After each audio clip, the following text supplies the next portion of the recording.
1번 우리가 사는 세상.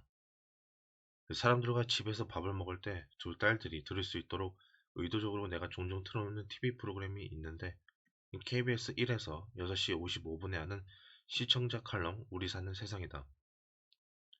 이 프로를 몇 번이라도 본 사람은 우리 사는 세상이 얼마나 불합리하며 그 불합리의 대부분이 공무원들에 의하여 생겨난 것들임을 알게 될 것이다. 이 재미있는 것은 민원인이 아무리 애걸복걸해도 해결되지 않던 문제들이 이 방송국 취재가 시작된 이후에는 민첩하게 해결되는 경우가 종종 있다는 사실이다. 이 공공기관에는 관공서에 대해 어떤 보도가 되었는지 기사를 스크랩해 소속 공무원들과 공유하는 부서가 있고, 그와 별개로 기자들과의 접촉을 맡아 하는 부서도 있다. 때로는 상위 부서에서 하위 부서로 언론 보도 내용에 대해 전달하는 경우도 있다. 기관장인 선출직인 경우 지자체에서 잘못했다는 식의 신문 보도가 나올 경우 중점 관리하게 되고, 해당 부서는 그 보도 내용이 제대로 된 것인지 팩트를 체크하고 어떻게 대응할 것인지, 민원인 면담을 할 것인지 등을 검토 보고하면서 대응한다. 때로는 담당자가 판단하기에 민원인의 사정이 일부 불합리하다고 생각하면서도 합리적인 면도 있기에 그것을 해결해주고자 보도를 하거나 결재를 해도, 윗사람들은 민원인과 담당 공무원의 사이에서 검은 돈이 오갔다고 오해한다거나, 담당자인 네가 불편한 것도 아닌데 민원인이 알아서 해결책을 만들어 올 때까지 기다려라 식이거나, 정 민원인이 불편하면 돈번트라도 들고 오겠지라고 생각하는 똥파리 공무원들이 2022년에도 있을 거다. 그러나 절대로 오해하지 마라. 이런 공무원은 인허가와 관련된 극소수에 불과하며 대다수의 공무원들은 그렇지 않다. 민원인 중에서는 행정기관과는 별개로 일하는 일을 해결해달라고 데모 용역을 부르는 경우도 있다. 이 데모 용역은 주로 관에서 직접 발주한 공사 등에 대한 불만 외에 관에서 해결해 줬으면 하는 허가, 공사 대금, 면허 관리 등과 관련하여 불만을 제기할 때 전문 시위꾼에게 용역을 주는 것을 말하는데, 이 민노총, 전노련 등등에서 대신 시위를 하는 경우가 빈번하다. 이런 경우 이 담당 공무원들은 형사적으로 문제가 되는 소음이나 몸싸움, 이 청사 점거 같은 경우가 발생하지 않는 한 대부분 직권으로 해결할 수 없는 사유들이기에 의외로 대처하지 않는다. 이 또한 민원인 입장에서는 충분히 민원을 제기할 수 있다고 보여질 수도 있는 사안이지만, 지나치게 과도하게 액션을 취하는 경우 오히려 찍혀서 담당자 여러 명이 검토 단합하여 티끌 만한 편의도 봐주지 않는 경우도 있다. 관련 부서의 결정 내용이 불만족스럽다면 법령을 공부한 후 공부한 내용을 토대로 담당자를 찾아가 읍소하며 민원을 접수하는 것이 가장 효과적인데, 이 문제는 관련 법령 공부하는 방법을 일반인들은 전혀 모른다는 사실에 있다.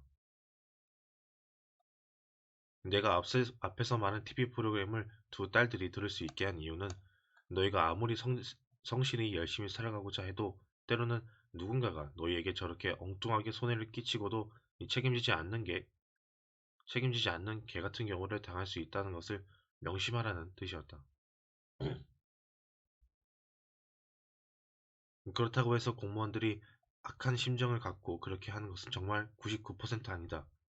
1%를 제외시킨 이유는 개 중에는 악한 목적을 갖고서 하는 정말 나쁜 새끼들도 있기 때문이고, 어처구니 없는 것은 누군가에게 너무나도 불합리하고 억울한 일을 야기시킨 공무원들 대다수는 자기 스스로를 붉은 방의 최달식처럼 스스로를 국가와 민족을 위한 파수꾼이라고 생각하는 경우도 많다는 사실이다. 이게 무슨 말인가 하면, 자기 나름대로는 신념을 가지고 그 짓거리를 한다는 말이며, 그걸 무슨 수로 당해내겠는가. 하지만 종종 그 10년 뒤에는 승진가산점 취득 같은 이기적 목적이 도사리고 있음을 나는 많이 보아왔다.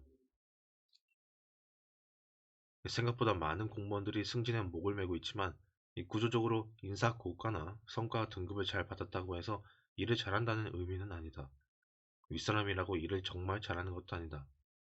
평가에서 중요한 것은 상급자로부터 받는 평가이기에 상급자에게 충성했느냐 안 했느냐, 상급자 개인의 승진에 도움을 줄 만한 일을 잘 했는가, 상급자가 아는 업체에 이익을 제공했는가, 이 상급자가 체면을 잘 차리게 해줬는가 등이 무시하지 못할 중요한 포인트로 등장하게 된다. 자, 두 번째, 이 부패 속에서도 성장한 이유가 뭘까? 대한민국이 70년대, 80년대에 눈부신 경제성장을 이룩하게 된 배경에는 이 공무원들의 희생도 한몫을 하였다. 그 시기는 돈 봉투가 너무나도 난무하던 부패 만연한 시기였고 거의 모든 공무원이 부패하였다.